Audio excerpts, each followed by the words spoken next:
안녕하세요. 나합격 위험물 산업기사 필기 2017년도 2회 기출문제 풀이입니다. 2번 문제입니다. 다음 화합물의 0.1몰 수용액 중에서 가장 약한 산성을 나타내는 것을 고르는 것이고요. 1번은 H2SO4라는 황산 물질입니다. 2번은 염소와 그리고 수소가 결합한 염산이고요. 세 번째는 아세트산입니다. 이 아세트산은 다른 말로 초산이라고도 부르고 우리가 먹을 수 있는 식초의 성분이기도 하죠. 네 번째는 질산 물질이고요. 모두 명칭이 끝자리가 산으로 되어 있는 것을 보실 수 있죠. 이 물질들은 모두 산성 염기성 중에 산성 물질들입니다. 산성 물질의 특징은 분자식이 시작할 때 이렇게 H로 시작한다는 특징이 있고요. 정확하게 얘기하자면 수소 이온이 결합된 물질들이라고 할 수 있죠. 그래서 물에 녹게 되면, 즉 수용액 상태가 되면 이 물질들이 수소와 수소가 아닌 것들의 상태로 이렇게 나누어지게 됩니다. 수소와 수소가 아닌 음이온으로 나누어지는 정도가 많으면 강산, 그리고 나누어지는 정도가 적으면 약산이라고 부르는데, 대표적인 약산의 물질이 아세트산, 초산입니다. 다른 황산이나 염산, 질산을 생각해 보시면 피부에 닿았을 때 매우 크게 화상을 입거나 큰 피해를 줄 수 있는 반면에 우리가 주변에서 쉽게 볼 수 있는 식초와 같은 성분은 손에 닿더라도 그렇게 크게 영향을 미치지는 않습니다. 따라서 가장 약한 산성은 3번의 아세트산을 골라주시면 되겠습니다. 다음 문제는 5번이고요. 다음 화학반응식 중 실제로 반응이 오른쪽으로 진행되는 것은 이 왼쪽에서 오른쪽 방향으로 반응이 진행될 수 있는 것을 고르는 문제입니다. 이 반응식들을 잘 보시면 왼쪽과 오른쪽의 변화가 이 I나 F가 순서가 바뀌었는지, 또 BR과 I가 바뀌었는지, F와 BR의 순서가 바뀌었는지, CL과 BR의 순서가 바뀌었는지 이것을 확인해 주시면 되겠습니다. 이 원소들의 공통점은 바로 F, CL, BR, I 모두 주기율표 17쪽에 할로겐 원소라는 특징이 있습니다. 주기율표를 통해서 보시면요. 저희 나합격 위험물 산업기사 카페에 올라와 있는 표준 주기율표이고 교재에 수록되어 있는 주기율표이기도 합니다. 이 주기율표 중에서 17쪽인 할로겐 원소가 대표적으로 F부터 CL, BR, I의 순서대로 세로로 나열되어 있는 것을 볼 수 있으실 텐데요. 이렇게 같은 족의 원소들은 같은 성질을 띠고 있어서 같은 줄에 나열하게 되었습니다. 그러면 이렇게 나열한 순서대로 봤을 때 이 중에서 가장 반응성이 큰 것은 이렇게 주기율표 오른쪽으로 갈수록 그리고 위로 갈수록 반응성이 크다고 보시면 되겠습니다. 같은 세로줄 안에서는 위로 갈수록 반응성이 크다고 생각하시면 되겠고요. 다시 문제로 보시면 FCl, BrI 중에서 플루오르가 반응성이 크고 I로 갈수록 반응성이 작다는 것은 반응성이 클수록 이온 상태로 존재하고 싶어 한다. 즉, 플루오르 마이너스, 1가 마이너스 이온으로 존재하고 싶어 하고, 반응성이 적다고 하는 것은 전자의 개수가 만족되어 있는 상태, 즉, 이렇게 단 이원자 분자 상태로 존재하고 싶어 한다는 뜻이 됩니다. 1번부터 보시면 KI가 결합한 상태에서는 K가 양이온, I가 음이온 상태로 결합한 것이고, 플루오르는 전자의 개수가 안정된 상태입니다. 근데 이 둘 중에서 반응성이 큰 것은 F입니다. 그래서 F는 이온이 되고 싶어 하고, 그리고 I는 전자를 받아서 안정된 상태로 가게 됩니다. F의 힘이 더 세기 때문에 F가 I 자리로 넘어가면서 I를 빼서 나오는 이런 식으로 반응이 진행될 수 있고요. 그리고 브롬과 I를 비교해 보시면 브롬이 I보다 반응성이 더 셉니다. 그래서 브롬이 더 이온 상태로 있고 싶어 하겠죠. 그러면 이 상태에서 자리를 바꾸지 않고 그 상태 그대로 있습니다. 반응이 진행되지 않겠고요. 플루오르와 브롬을 비교해 보면 플루오르가 훨씬 더 위쪽에 있는 원소이죠. 그래서 반응성이 플루오르가 더 큽니다. 그렇기 때문에 브롬이 플루오르 자리로 들어갈 수 없고 플루오르가 브롬처럼 이렇게 F2로 나올 수가 없습니다. 반응 진행되지 않고 Cl과 Br 비교해 봤을 때 Cl이 더 반응성이 크므로 이온 상태로 K와 결합하고 있는 상태를 유지하고 이렇게 자리가 바뀌는 반응이 일어나지 않습니다. 따라서 반응이 오른쪽으로 진행될 수 있는 것은 반응성이 작은 요오드 I와 반응성이 큰 플루오르가 분자 상태로 되어 있는 이 1번의 경우가 되겠습니다. 다음 8번 문제 보겠습니다. 산업기사에서 자주 출제되는 패러데이 법칙을 활용한 문제인데요. 전기 분해해서 음극에서 63.5g의 구리를 얻고자 한다 라고 했을 때 구리는 몇 가 이온이죠? 바로 Cu2+가 되는 2가 양이온입니다.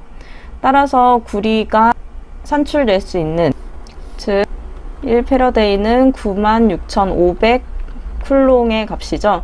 1패러데이에 전류를 흘렸을 때 구리를 석출할 수 있는 양은 구리가 2가 양이온이기 때문에 원자량을 2로 나눠준 63.5를 2로 나눠준 31.77g만큼 석출할 수 있습니다.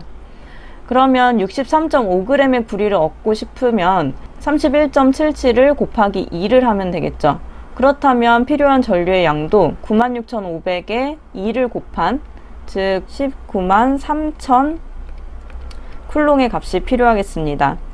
이때 이 쿨롱은 10A의 전류를 얼마나 흘러야 되냐라고 물어봤기 때문에 10A를 몇 초 동안 흘렸을 때 193,000 쿨롱이 되는지를 구해주면 되겠습니다.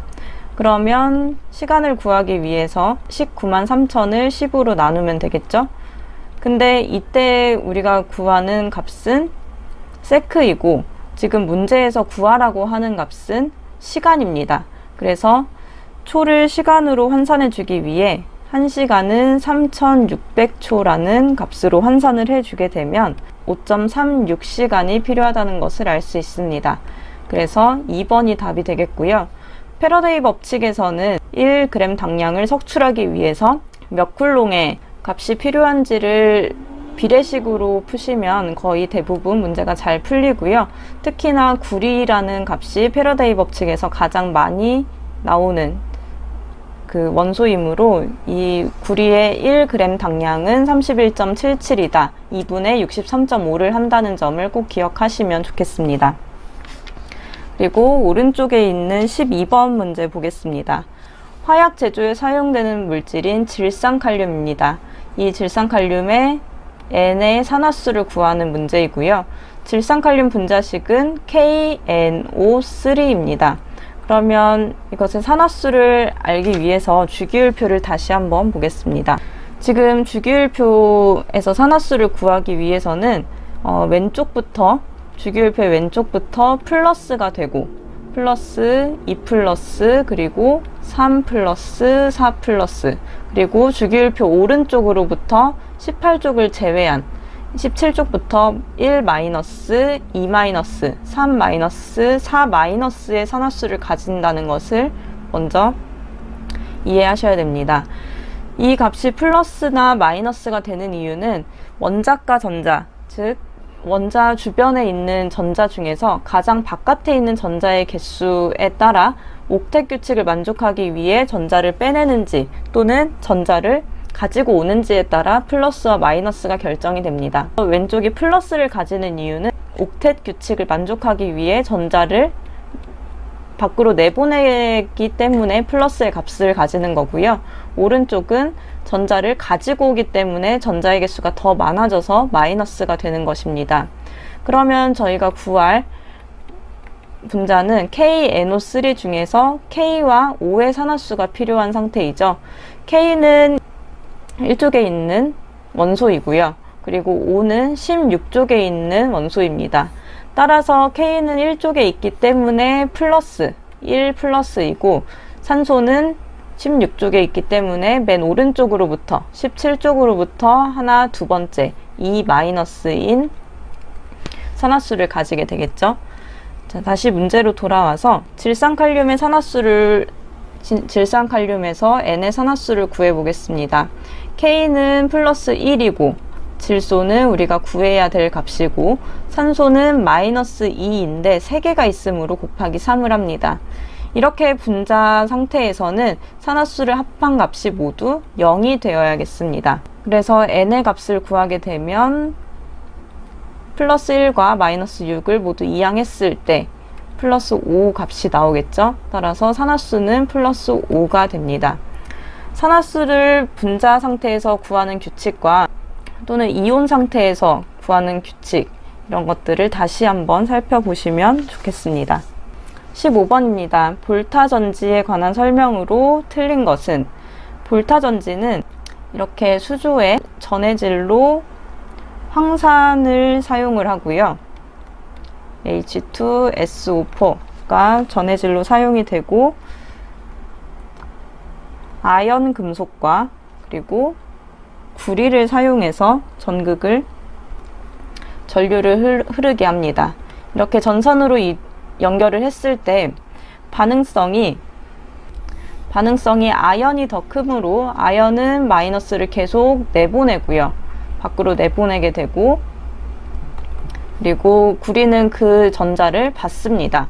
그래서 이 뿜어낸 전자가 구리 쪽으로 붙게 되죠. 자, 그래서 아연은 전자를 내뿜는다는 것은 아연 상태가 아연 이가 양이온이 되면서 두 개의 전자를 방출을 합니다. 이때 이렇게 전자를 방출하는 극을 우리는 마이너스 극이라고 하고요. 이 전자가 전선을 따라서 이렇게 이동을 해서 플러스 구리 쪽으로 갈 때, 그래서 이 전자가 구리 표면에서 황산 전해질 중에 수소 양이온과 만나서 수소가 발생하는 이런 상황에서 전자를 받는 쪽을 플러스 극이라고 부릅니다. 그러면 우리가 산화환원의 개념을 생각을 했을 때, 산화환원에서 어떤 것을 산화라고 정의했냐면, 산소를 받을 때, 그리고 수소를 내보낼 때, 전자를 내보낼 때, 산화수가 증가할 때 산화라고 했습니다. 그러면 환원은 산화의 정반대겠죠. 산소가 빠져나갈 때, 수소가 들어올 때, 전자가 들어올 때, 산화수가 감소할 때 환원입니다. 그럼 마이너스 극과 플러스 극을 봤을 때, 마이너스 극은 전자를 내보내고 있으므로 마이너스 되는 상태이므로 산화 반응이 일어나고 있고요. 플러스 극은 전자를 받아서 수소기체를 발생하고 있으므로 여기는 환원 반응이 일어나고 있는 상태입니다. 그래서 1번의 이온화 경향이 큰 쪽의 물질이 마이너스 극이다. 지금 아연이 마이너스 극이죠. 아연이 마이너스 극이 되는 이유는 구리보다 반응성이 커서 전자를 이렇게 내보내는 성질이 강하기 때문에, 아까 할로겐 원소에서도 마찬가지로 반응성이 크다는 것은 이온 상태로 존재하고 싶어 한다는 것이라고 말씀드렸죠. 그래서 아연이 더 이온화 경향이 커서 마이너스 극이 되겠습니다. 그리고 플러스 극에서는 산화 반응이 일어난다라고 했는데, 플러스 극은 전자를 받고 있는 상태이므로 산화 반응이 아닌 환원 반응이 되겠고요. 전자는 도선을 따라서 마이너스 극에서 플러스 극으로 이동한다. 보시는 것처럼 마이너스 극의 전자가 도선을 따라가서 플러스 극으로 전해지고 있습니다. 그래서 맞는 설명이 되겠고, 전류의 방향은 전자가 지금 마이너스에서 플러스로 이동을 하고 있죠. 근데 전류의 방향은 반대로 플러스에서 마이너스로 이동한다고 얘기를 합니다. 전류의 방향과 전자의 이동 방향이 반대라는 이거는 이제 전기 부분에서 나오는 내용인데, 이거는 그냥 기억을 해 두시는 게 좋겠습니다. 그래서 틀린 설명은 2번이 되겠네요. 다음 문제 18번 보겠습니다. 금속을 불꽃에 댔을 때 각 금속마다 나타내는 색깔이 다릅니다. 리튬과 칼륨, 나트륨, 바륨에서 리튬은 빨간색 불꽃을 나타내고 칼륨은 보라색입니다. 나트륨은 노란색, 그리고 바륨은 황록색을 띠게 됩니다. 특히 칼륨이나 나트륨은 삼류위험물에서 불꽃 색깔로 많이 물어보고 있으므로 많은 문제가 출제되고 있으므로 불꽃의 색깔을 꼭 기억을 하셔야겠습니다. 따라서 18번의 답은 2번이 되겠고요.